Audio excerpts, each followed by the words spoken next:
ঘুমানোর আগে 7 বার যদি এই দোয়াটি আপনি পড়তে পারেন, আপনার মনের সব আশা আল্লাহ কবুল করে দিবে। সব আশা আপনার কবুল হয়ে যাবে ইনশাআল্লাহ। এটি আপনি আপনার পরিবার মানুষকে শেয়ার করবেন। এটি আপনারা যখন দেখবেন শেয়ার করবেন, এটি আপনার একটি শেয়ারে আপনি আমল না করে সব পেয়ে যাবেন। জানেন সেটা কিভাবে? আপনার এই আমলটি যদি অন্য কেউ শুনে আমল করে, আপনি আমল না করে আর সব পেয়ে যাবেন। সুবহানাল্লাহ। কত সুন্দর ইসলাম, সুন্দর।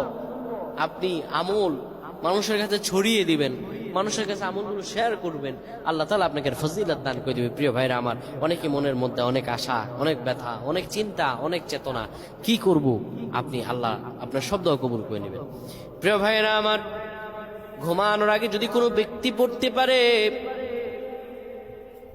ঘুমানোর আগে উযু করার পরে 7 বার যদি পড়তে পারে, ইয়া রব্বানা ইয়া রব্বানা ইয়া রব্বানা, হে আমাদের রব, হে আমাদের রব, আল্লাহুম্মা উগফিরলি ইয়া